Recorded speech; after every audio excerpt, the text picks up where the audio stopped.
Praise the lord. హల్లెలూయా. ఈ మాటలు వింటున్న ప్రతి ఒక్కరికి ప్రభు యేసు నామములో నా హృదయపూర్వక వందనాలు సమర్పించుకుంటున్నానండి. ఇంతవరకు దేవుడు ఆదాము నుండి తీసిన ప్రక్క ఎముకతో చేసిన అవ్వ అనే స్త్రీ నిర్మాణం గురించి ధ్యానం చేస్తూ ఉన్నాము. అందులోని భాగంగా మరికొన్ని సంగతులను సంభాషించుకుందాం.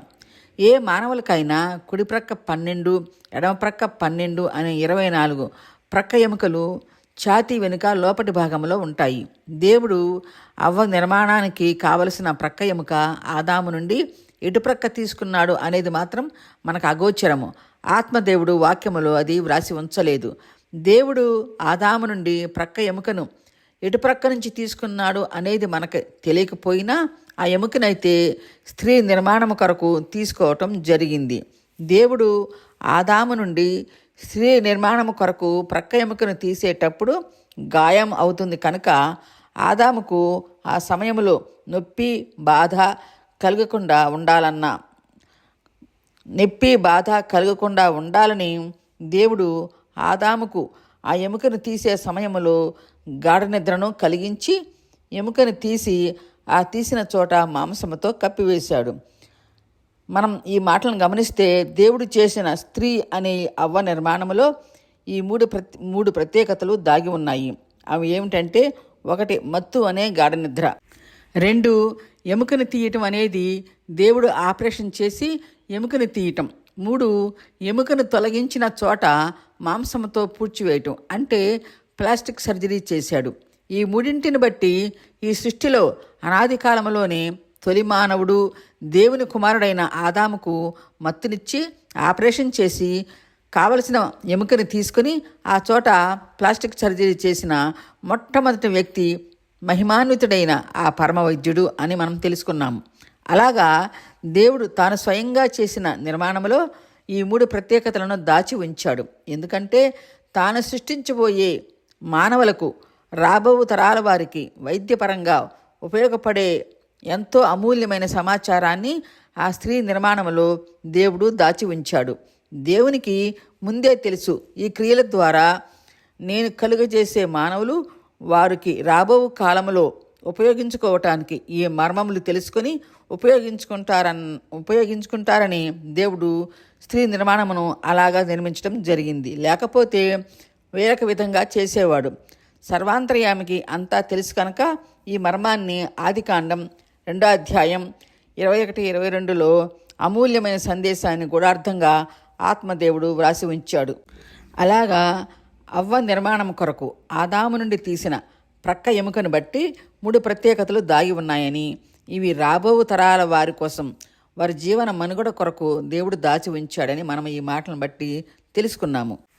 దేవుడు అవ్వ అనే స్త్రీని ఆదాము ప్రక్క ఎముకతో చేశాడు. కానీ మొదటి మానవుడైన ఆదామును మాత్రం బయట ఉన్న దుమ్ము ధూళి మట్టితో చేశాడు.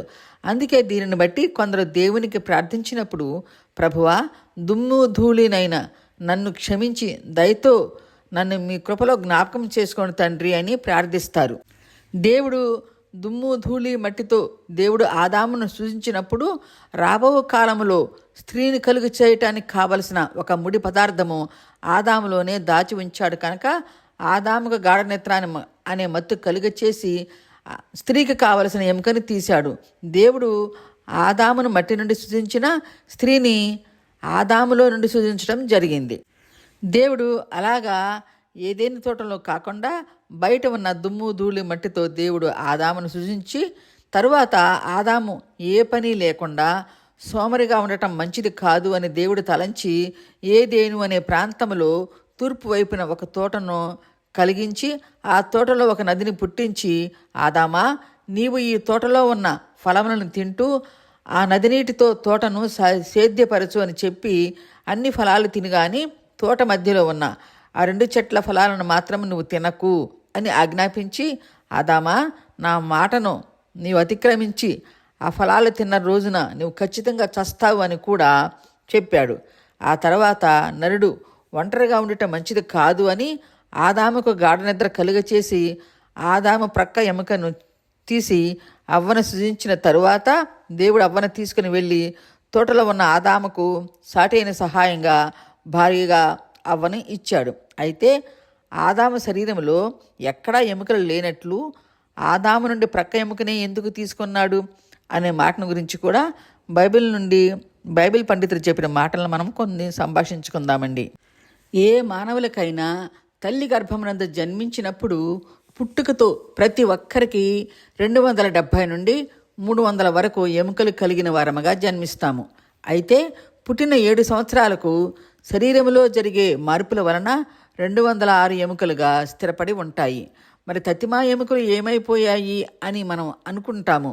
తతిమా ఎముకలన్నీ శరీర భాగంలోనే కలిసిపోతాయి. ఇంకా ఎప్పటికీ కూడా 206 ఎముకలుగా స్థిరంగా ఉంటాయి. మానవుల శరీరములో ఉన్న ఎముకలు ప్రమాదవశాత్తు ఏమైనా విరిగినా మరలా అతికిపోతాయి. కానీ ఎముకలకు గ్రోతింగ్ అనేది లేదు, అంటే పెరిగే స్వభావ గుణము లేదు. కానీ దేవుడు ఆదాము నుండి తీసిన ప్రక్క ఎముకకు మాత్రం ఎదిగే స్వభావం కలిగి ఉంది.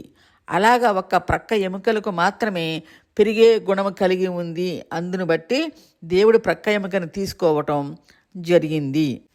దేవుని బిడ్డలమైన మనము తెలియక దేవుడు ఆదాము నుండి ప్రక్క ఎముక తీశాడు కనుక పురుషులకు ఒక ప్రక్క ఎముక తక్కువ ఉంటుంది అని అనుకునేవారము.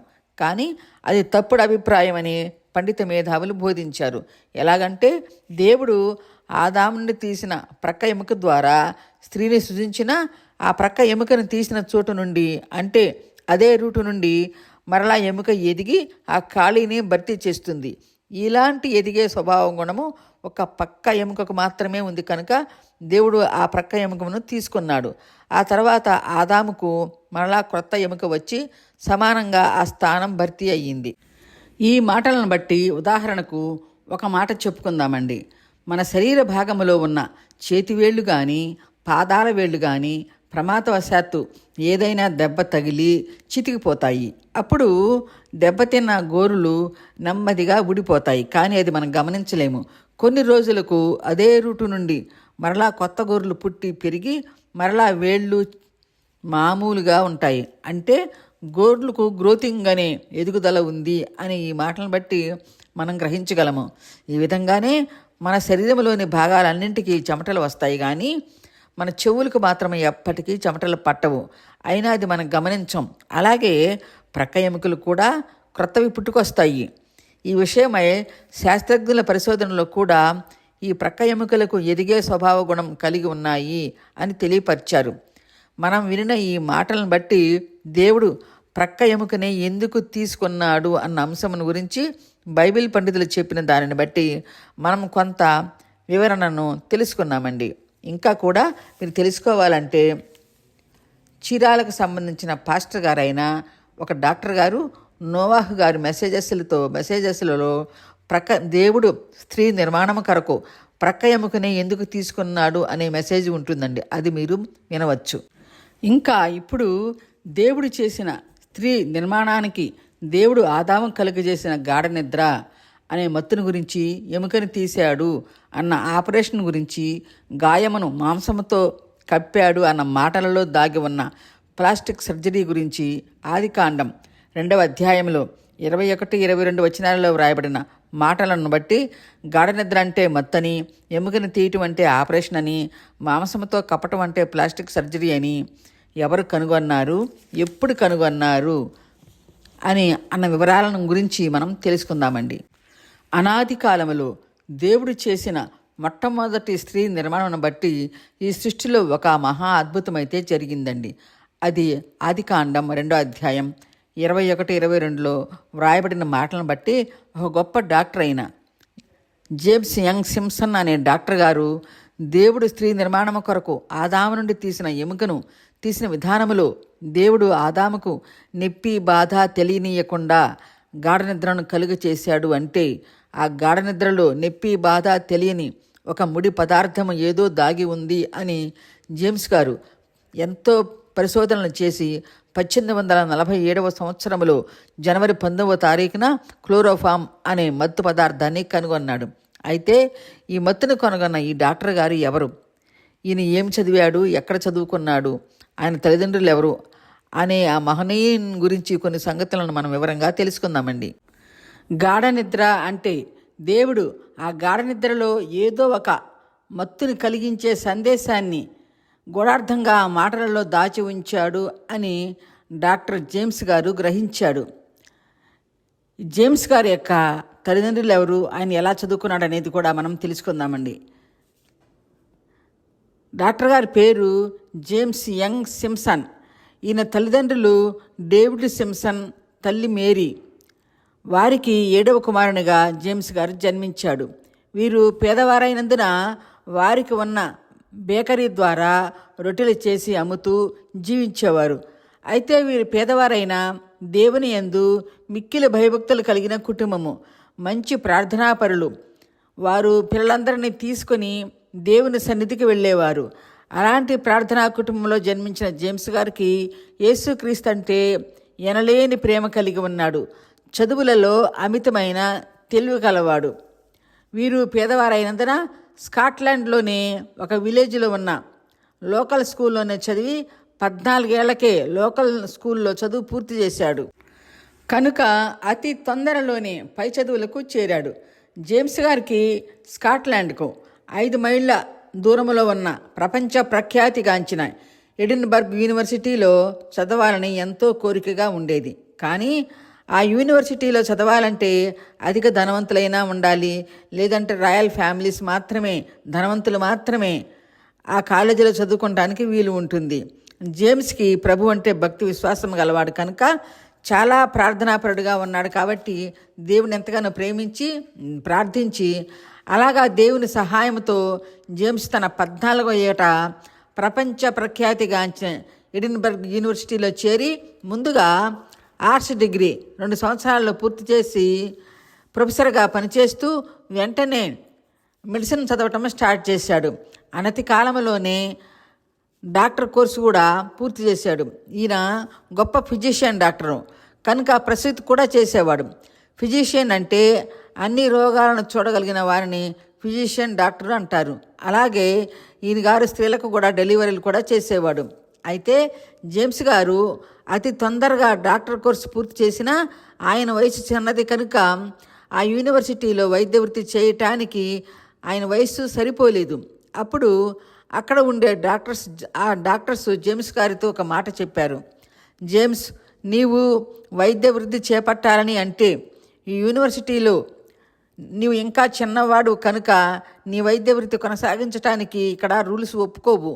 అందును బట్టి నీవు దేశ సరిహద్దుల దగ్గర జరిగే యుద్ధాలలో గాయపడిన వారికి చికిత్స చేయమని జేమ్స్ గారిని సరిహద్దుల దగ్గరికి పంపించారు. అక్కడ సరిహద్దులలో యుద్ధాలలో గాయపడిన క్షతగాత్రులైన సైన్యములకు వైద్య చికిత్స చేస్తూ ఉన్నాడు. అయితే కొన్నిసార్లు యుద్ధంలో గాయపడిన వారికి ఎక్కువగా గాయాలవటం వలన వారి కాళ్ళు చేతులు తీసివేయాల్సి వచ్చేది. అప్పటికి ఇంకా మత్తుమందు వాడుకలో లేదు కనుక యుద్ధంలో గాయాలు అయిన వారి శరీర భాగాలు తొలగించవలసి వచ్చేది. మరి తొలగించాలంటే అప్పటి కాలంలో మత్తు లేదు కనుక ఆ రోగిని 10 మంది కలిసి పట్టుకొని వారి కళ్ళకు గంతలు కట్టి దెబ్బ తగిలి పాడైపోయిన కాళ్ళను చేతులను నరికివేసేవారు. అలాగా వారి చేతులు కాళ్ళు నరికివేయకముందే భయంతో కేకలు వేస్తూ ఎంతోమంది మరణించేవారు. నిత్యము ఆ యుద్ధ ప్రాంతంలో ఇలాగా జరుగుతూ ఉండేది. ఇదంతా చూసిన జేమ్స్ గారు వారి బాధలు మరణాలు చూడలేక ప్రక్కకు వెళ్ళి ఎంతో దుఃఖించేవాడు. అప్పుడు అక్కడ ఉన్న తోటి డాక్టర్సు జేమ్స్ గారితో మాట్లాడుతూ, జేమ్స్, నీవు ఇలాగా ఏడుస్తుంటే డాక్టర్గా వృత్తి ఏం చేయగలవు అని మందలించేవారు. అట్టి పరిస్థితులలో జేమ్స్ గారు దుఃఖిస్తూ మొరపెట్టి దేవునికి ప్రార్థించేవాడు. ఇర్మియా గ్రంథం 33:3లో ఉన్న విధంగా, నీవు నాకు మొర్రపెట్టు, నేను నీకు ఉత్తరం ఇస్తాను, నీవు గ్రహింపలేని నిగూఢమైన సంగతులను నీకు తెలియచేస్తాను అన్న విధంగా జేమ్స్ డాక్టర్ గారు ఈ మాటలను ఆధారం చేసుకుని దేవునికి మొరపెట్టి ప్రార్థించేవాడు. అలాగా ప్రార్థన చేస్తూ ఉన్నప్పుడు తన బాల్యమునందు సండే స్కూల్లో చదువుకున్న ఆదికాండం 2వ అధ్యాయం 21-22లోని మాటలు గుర్తుకు వచ్చినందున ఆ మాటలను పదే పదే చదివి ఆ మాటలను బట్టి దేవునికి ఎంతగానో ప్రార్థించాడు. తరువాత గాఢ నిద్ర అనే పదములో పెయిన్ తెలియకుండా ఉండే ఒక పదార్థం ఏదో దాగి ఉంది అని జేమ్స్ తలంచాడు.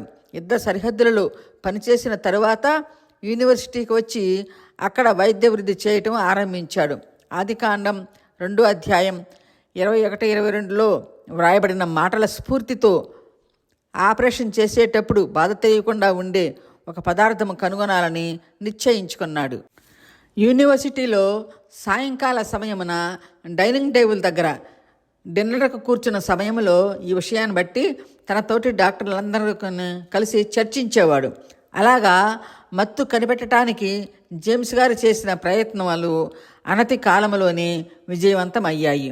1847 జనవరి 19న జేమ్స్ గారు చేసిన పరిశోధనలో విజయం పొందుకున్న తర్వాత ముందుగా ప్రపంచానికి తెలియపరచకుండా ఒకరోజు సాయంకాలమున ఆ మత్తు ఎలా పనిచేస్తుందో అనేది తెలుసుకోవాలని, ఎంత మోతాదులో తీసుకుంటే ఎంతసేపు ఏమీ తెలియకుండా ఉంటాము అని తెలుసుకుంటానికి తనతో పాటు స్నేహితులతో చర్చించి మీరు నా దగ్గరే ఉండమని చెప్పి తాను కనిపెట్టిన ఆ క్లోరోఫామ్ను ముందుగా తనపైనే పరిశోధించుకున్నాడు. అలాగా జేమ్స్ గారు ఆ మత్తుమందును తనపై ప్రయోగించుకున్న తర్వాత 3 రోజులు నిద్రపోయాడు. ఆ తర్వాత జేమ్స్ గారు ఈ మత్తును ఆపరేషన్ చేయటంలో వినియోగించి ప్రజలను ఆ బాధ నుండి విడిపించవచ్చు అని అనుకున్నాడు. జేమ్స్ డాక్టర్ గారు 1847 జనవరి 19న మత్తును కనిపెట్టి 1847 నవంబర్ 6న తనపై ప్రయోగించుకున్నాడు. అంటే మత్తు కనిపెట్టిన 11 నెలలకు ముందుగా తనపై పరిశోధించుకొని ఆ తరువాత ప్రపంచానికి తెలియపరిచాడు. ఈ మత్తు పేరు పెయిన్ రిలీఫ్ అని, క్లోరోఫామ్ ఎనస్థీషియా అని పిలిచారు. జేమ్స్ డాక్టర్ గారు మత్తు కనిపెట్టిన తర్వాత ఒక స్త్రీకి డెలివరీ చేశాడు. ఆ స్త్రీకి బిడ్డ పుట్టిన తరువాత డాక్టర్ గారిని ఆమె ఎంతగానో అభినందించి ఆ బిడ్డ పేరు ఎనస్థీషియా అని పేరు పెట్టుకుంది.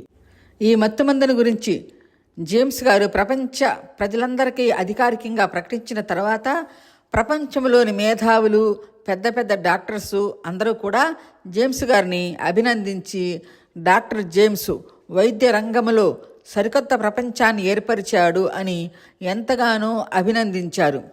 1847 జనవరి 19న కనిపెట్టి 1847 నవంబర్ 6న తనపై ప్రయోగించుకుని ఆ తర్వాతే ప్రపంచానికి అధికారికంగా తెలియపరచడం అయిందండి.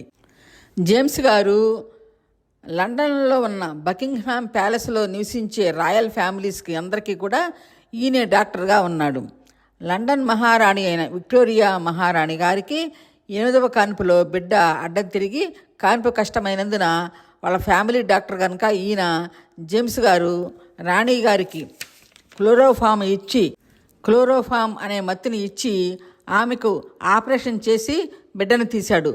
జేమ్స్ గారు రాణి గారికి చేసిన ఈ ఆపరేషన్ 1853వ సంవత్సరంలో జరిగిందండి. ఆ పుట్టిన బిడ్డ పేరు ప్రిన్స్ లియోపోల్డ్. మొదట ఈ మత్తుకు పెయిన్ రిలీఫ్ అని పేరు పెట్టారు. ఆ తర్వాత క్లోరోఫామ్ ఎనస్థీషియా అని పేరు వచ్చింది. మహారాణి అయిన విక్టోరియా మహారాణి కూడా ప్రభునందు బహుప్రార్థనాపరురాలు కనుక ఆమె జేమ్స్ గారిని ఎంతో అభినందించి దేవుడిచ్చిన జ్ఞానమును బట్టి ఎంతగానో కొనియాడింది. పెయిన్ తెలియకుండా ఆపరేషన్ జరిగి బిడ్డను తీశాడని అందరూ ఆ ప్యాలెస్లోని వారంతా జేమ్స్ గారిని ఎంతగానో అభినందించారు. జేమ్స్ గారు అతి చిన్న వయసులోనే ప్రపంచ ప్రఖ్యాతి పొందిన ఎడిన్బర్గ్ యూనివర్సిటీలో ప్రొఫెసర్గా, డాక్టర్గా, ఎండీగా చేశారు. జేమ్స్ గారు ఈ మత్తనే క్లోరోఫామ్ కనిపెట్టకపోయినట్లయితే ఇప్పుడు వచ్చే అనేక వ్యాధులను బట్టి ప్రపంచవ్యాప్తంగా రోజుకు కోటానుకోట్ల మంది ప్రజలు మరణించేవారండి. వాక్యములో ఉన్న రీతిగా దేవుని ఎరుగుట ఏ జ్ఞానము, దేవుని జ్ఞానమే వాక్యమై ఉంది. ఏ కార్యసిద్ధికైనా దేవుని జ్ఞానమే మూలము. ఈయన వాక్యమనే దేవుని జ్ఞానముతో జేమ్స్ గారు 1825 సంవత్సరంలో డాక్టర్ చదవటం మొదలుపెట్టి ఎండీ చేసి 1832 నుండి 1835 వరకు the royal medical society Edinburgh యూనివర్సిటీకి సీనియర్ ప్రెసిడెంట్గా చేశాడు. దేవుడు ఆదికాండం 2వ అధ్యాయం 21-22లో వాక్యములో గూఢార్థముగా దాచి ఉంచిన మాటలను బట్టి క్లోరోఫామ్ కనిపెట్టిన ఈ మహనీయుడు దేవుడు ప్రపంచానికి ప్రసాదించిన ప్రాణదాత అని చెప్పవచ్చండి. దేవుడు ప్రపంచానికి ప్రసాదించిన ప్రాణదాత అయిన ఈ జేమ్స్ గారు 1811లో స్కాట్లాండ్లో జన్మించి 1872లో మరణించాడు. అంటే కేవలం 59 సంవత్సరాలు మాత్రమే ఈ భూమిపై జీవించాడండి. ఇంత గొప్ప మేధావి ఇంతలోనే మరణించాడా అన్న బాధ కలుగుతుంది. ఈయనకు 2 భార్యలు, పిల్లలు ఉన్నారు. ఈ డాక్టర్ గారు అసలు సైంటిస్ట్ కాదు, ఒక ఫిజిషియన్. ఈయన డాక్టర్గా వైద్య వృత్తి చేస్తూనే యూనివర్సిటీలో క్రీస్తు సువార్త ప్రకటించేవాడు. అయితే ఈయన క్లోరోఫామ్ అనే ఎనస్థీషియా మత్తుమందు కనిపెట్టిన తరువాత గొప్ప గొప్ప మేధావులు, విలేకరులు, ప్రపంచవ్యాప్తంగా ఉన్న సైంటిస్టులు కూడా ఆయన దగ్గరకు వచ్చి, బ్రదర్ జేమ్స్ యంగ్ సిమ్సన్, మీరు ప్రపంచానికి ఉపయోగపడే క్లోరోఫామ్ను కనిపెట్టారు కదా, దానిని బట్టి మీరు ఎలా ఫీల్ అయ్యారు, దీని విషయమై మీ అభిప్రాయం ఏమిటి చెప్తారు అని ఇంటర్వ్యూ చేశారు. అప్పుడు జేమ్స్ గారు వారందరినీ పరీక్షించి చూస్తూ ఇలాగా అన్నాడు, ఫ్రెండ్స్, నేను క్లోరోఫామ్ కనిపెట్టడం నా విజయం కాదు, కానీ ఐ యామ్ ఏ సిన్నర్, నేను పాపిని అని తెలుసుకున్నాను. ఆయన నా ఆత్మ రక్షణ కోసం పరమ నుండి దిగివచ్చి నాకు రక్షణ ఇచ్చి నన్ను నరకం నుండి తప్పించాడు అని తెలుసుకున్నాను. కానీ నేను దేవుని దయ వలన రక్షింపబడ్డాను. ఇదే నేను కనుగొన్న గొప్ప డిస్కవరీ అని చెప్పాడు. జేమ్స్ గారి మాటలు విన్న ఆ వచ్చిన వారంతా ప్రభువునందు ఆకర్షితులై యేసయ్య మార్గంలో నడిచారు. డాక్టర్ గారు చెప్పిన మాటలను బట్టి ఆయన్ని ఎంతగానో అభినందించారు. ఈ మాటలు ప్రభువునందు ఒక గొప్ప సైంటిస్ట్ గారు చెప్పిన టెస్టిమోనీ అని ప్రశంసించారు. జేమ్స్ డాక్టర్ గారు ప్రతి నిత్యము బైబిల్ చదివి ప్రార్థన చేసిన తరువాతే ఏ పని అయినా చేసేవాడు. అలాగా ఆయన ప్రార్థించి దేవుని జ్ఞానమును పొందుకొని క్లోరోఫామ్ కనిపెట్టడం జరిగింది. జేమ్స్ గారు చెప్తూ, ఫ్రెండ్స్, నేను బైబిల్ కనుక చదవకపోయి ఉంటే ఎనస్థీషియా కనుగొనలేకపోయేవాడిని అని వారితో చెప్తూ ఆ మాట తన డైరీలో వ్రాసుకున్నాడు. డాక్టర్ గారు చెప్పిన మాటలు విన్న ఎడిన్బర్గ్ యాజమాన్యం వారు, ఎడిన్బర్గ్ యూనివర్సిటీలో పనిచేస్తున్న వారు, తోటి డాక్టర్సు, విలేకరులు, మహామేధావులు అందరూ కూడా దేవునికి ఈ విధంగా థ్యాంక్స్ చెప్పారు. Thank God for James young Simpson discovery of chloroform anaesthesia in 1847 అని ఒక గొప్ప ముద్ర వేయించి దేవునికి థ్యాంక్స్ చెప్పి ఆ ముద్ర యూనివర్సిటీలో ఆ ముద్ర ఉంచారు. ఈ మాటలు ఒక రాతి మీద చెక్కించి ఒక ముద్రగా ఎడిన్బర్గ్ యూనివర్సిటీలో అట్టి పెట్టారు. వీరు అలాగా జేమ్స్ గారి మాటలు విన్న తర్వాత ఈ విధంగా దేవునికి ప్రార్థించి జేమ్స్ గారిని అభినందించడం జరిగింది. ఆ విధంగా ఆ ఎడిన్బర్గ్ యూనివర్సిటీలో ఆయన గురించి వ్రాసిన రాతి ముద్రలు ఎక్కువగా కనిపిస్తాయి. జేమ్స్ గారు 59 సంవత్సరాలకు మరణించిన తరువాత యూనివర్సిటీకి సంబంధించిన ప్రదేశంలోనే సమాధి చేశారు. ఆదికాండం 2వ అధ్యాయం 21-22లో ఆత్మదేవుడు రాబో తరాల వారి కొరకు వ్రాసి ఉంచిన ఆ మాటలను జేమ్స్ గారు ధ్యానించి క్లోరోఫామ్ కనిపెడతాడు అని ఆ పరమవైద్యునికి ముందే తెలుసండి. కనుకనే ఆయన కృప ద్వారా సమస్త మానవాళికి జరిగే శస్త్రచికిత్సలో నొప్పి బాధ లేకుండా పెయిన్ రిలీఫ్ అనే క్లోరోఫామ్ ఎనస్థీషియా అనే మత్తు కలిగించే ఒక మందును కనిపెట్టి వైద్య రంగంలో సరికొత్త ప్రపంచం కలుగు చేసిన మహనీయుడు ఈ జేమ్స్ డాక్టర్ గారు. ఆనాడు ఈ మత్తే కనుగొనకపోతే చిన్న ఆపరేషన్ అయినా పెద్ద ఆపరేషన్ అయినా కష్టమే కదా. కాబట్టి మనం కూడా చెప్పుకుందాం, thank God for James young Simpson discovery of anaesthesia in 1847 అని ఆ దేవాది దేవునికి వందనాలు, స్తుతులు, స్తోత్రాలు, కృతజ్ఞతాస్తుతులు చెప్పుకుందామండి. 1847 సంవత్సరం నుండి జేమ్స్ గారు కనిపెట్టిన పెయిన్ రిలీఫ్ క్లోరోఫామ్ ఎనస్థీషియా అమల్లోకి వచ్చింది. మనం చెప్పుకున్న ఈ మాటలను మీరు కూడా తెలుసుకోవాలంటే doctor James young Simpson biography అని గూగుల్లో కొట్టినా, హూ ఈజ్ క్లోరోఫామ్ డిస్కవర్డ్ అని గూగుల్లో కొట్టినా మొత్తం ఇన్ఫర్మేషన్ అంతా మనం తెలుసుకుంటామండి. జేమ్స్ గారి బైబిల్ కోట్స్ అని కొట్టినట్లయితే ఆయన తన డైరీలో వ్రాసుకున్న మాటలన్నీ నేను పాపిని అని తెలుసుకొని ప్రభు ద్వారా రక్షింపబడ్డాను, ఇదే నా గొప్ప పరిశోధన అని వ్రాసి ఉంచుకున్నాడు. ఆయనకు ప్రతిరోజు డైరీ వ్రాసే అలవాటు ఉంది. ప్రతిరోజు బైబిల్ చదివి ప్రార్థన చేసుకోకుండా ఏ పని చేయడు. కాబట్టి మనం వినిన ఈ మాటలను బట్టి వేదాలు చదివిన బ్రాహ్మణ పండితులు, గొప్ప గొప్ప సైంటిస్టులు, చంద్రునిపై కాళ్ళు పెట్టిన వ్యోమగాములు సైతం తెలుసుకున్న ఈ ప్రభువుని ప్రతి ఒక్కరం తెలుసుకొని రక్షింపబడటమే కాక ప్రతి ఒక్కరికి కూడా ఎంతో కొంత మనవంతుగా వాక్యం తెలియపరిచి కొందరి ఆత్మలనైనా రక్షించుకుందామండి. ప్రభు చెప్పినట్లుగా విన్నవారు రక్షింపబడతారు, విన్నవారు శిక్షింపబడతారు. జేమ్స్ గారు చెప్తూ దేవుని గ్రంథము ప్రతి ఒక్కరూ చదవాలని, దేవుని గ్రంథములో సర్వ సంపదలకు సర్వజ్ఞానమునకు మూలమై ఉన్నదని ఆయన తన డైరీలో కూడా వ్రాసుకోవటం జరిగిందండి. దేవుడు జ్ఞానమై ఉన్నాడని, ఆ వాక్యమనే జ్ఞానముతోనే ఎనస్థీషియాను కనిపెట్టగలిగానని ఆయన తన తోటి డాక్టర్స్తో, స్నేహితులతో చెప్తూ ఉండేవాడంట. ప్రభువు గొప్ప దేవుడు, అధిక శక్తి సంపన్నుడు. ప్రభువు గొప్ప దేవుడు, అధిక శక్తి సంపన్నుడు. జ్ఞానమునకు ఆయనే మితియులేని వాడని. జ్ఞానమునకు ఆయనే మితియులేని వాడని. దేవునికి స్తోత్రము గానము చేయుటయే మంచిది. మనమందరము స్తుతి గానము చేయుటయే మంచిది. ప్రభువు గొప్ప దేవుడు, అధిక శక్తి సంపన్నుడు. జ్ఞానమునకు ఆయనే మితియులేని వాడని. సితారాతో దేవుని స్తుతులతో కీర్తించుడి. సితారాతో దేవుని స్తుతులతో కీర్తించుడి. పరిశుద్ధ గ్రంథము ఎన్నో సజీవ సాక్ష్యాలకు, ఎన్నో పరిశోధనలకు నిలయమై ఉందండి. ఏ కార్యసిద్ధికైనా దేవుని జ్ఞానమే మూలము అన్న విధంగా పరిశుద్ధ గ్రంథములోని మాటల ద్వారా దేవుని బిడ్డలైన సైంటిస్టులు ఎంతోమంది ఎన్నో కనిపెట్టారు.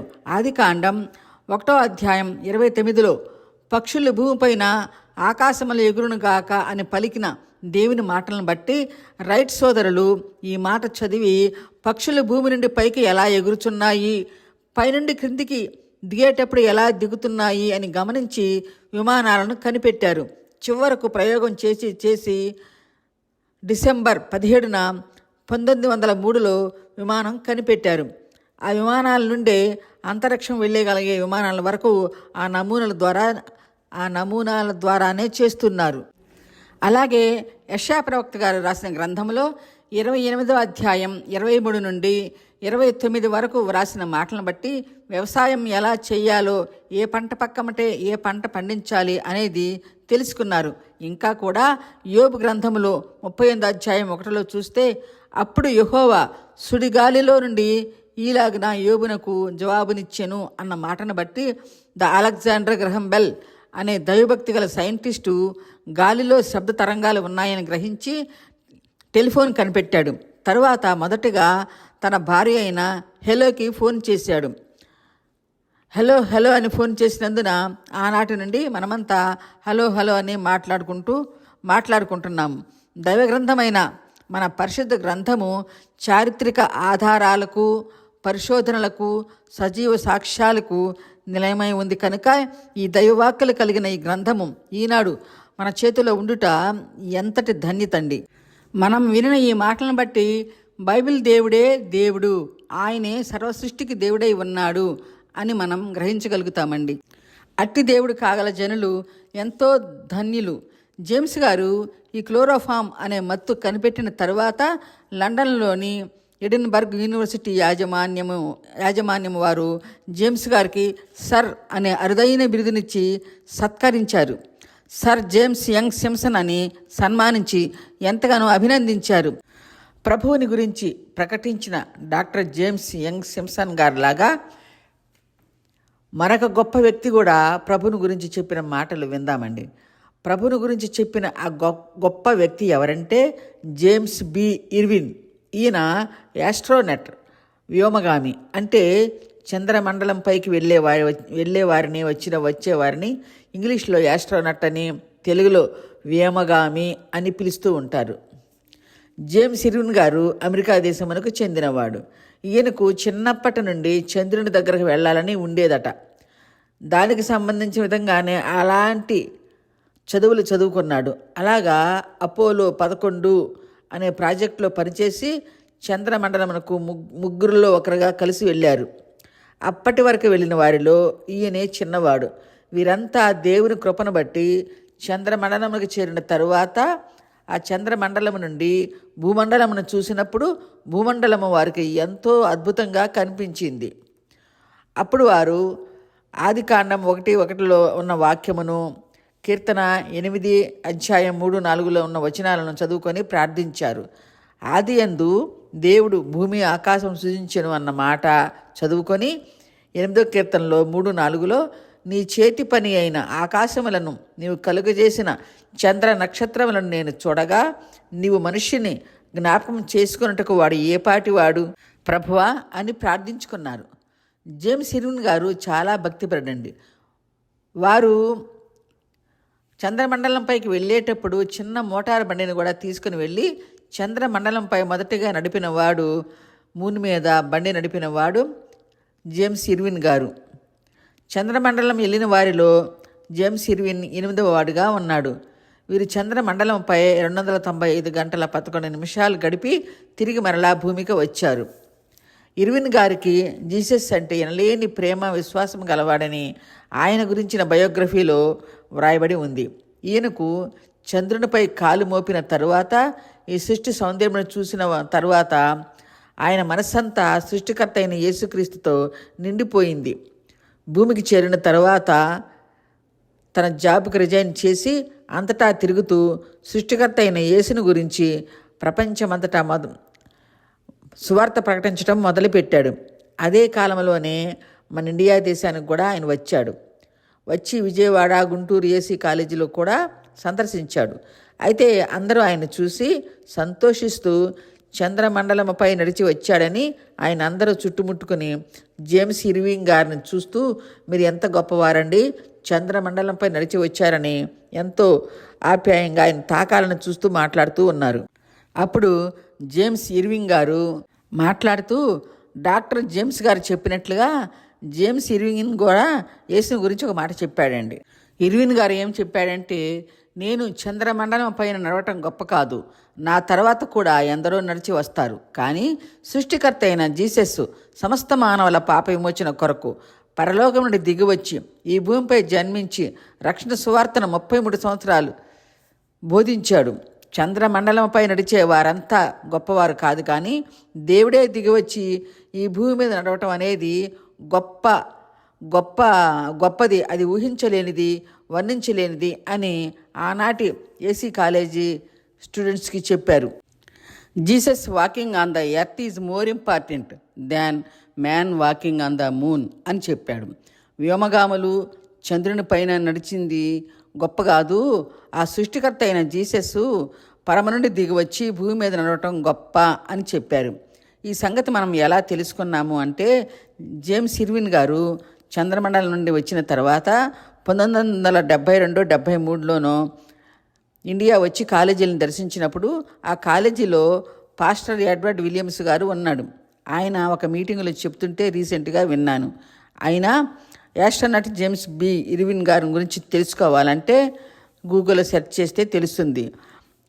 James B Irwin Jesus quotes అని గూగుల్లో కొడితే ఆయన దేవుని గురించి వ్రాసిన కోట్స్ అన్నీ మనం వివరంగా చూడగలుగుతామండి. ఈ మాటలు నాకు ఎందుకు చెప్పాలి అని అనిపించిందంటే, మత్తు కనిపెట్టిన డాక్టర్ జేమ్స్ యంగ్ సింప్సన్ గారేమో విలేకరులు అడిగిన ప్రశ్నకు, నేను క్లోరోఫామ్ కనిపెట్టడం గొప్ప విజయం కాదు, కానీ నేను పాపిని అని గుర్తించి ప్రభునందు రక్షింపబడ్డాను అదే గొప్ప విజయమని అని చెప్పారు.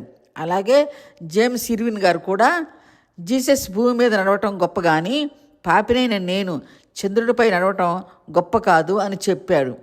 ఇర్విన్ గారు మూన్పై నుండి భూమికి చేరుకున్న తర్వాత ఇలాగా ప్రార్థించాడు: ప్రభువా, మమ్మల్ని మూనిపైకి క్షేమంగా చేర్చావు తండ్రి, మరలా తిరిగి భూమికి చేర్చావు నాయన.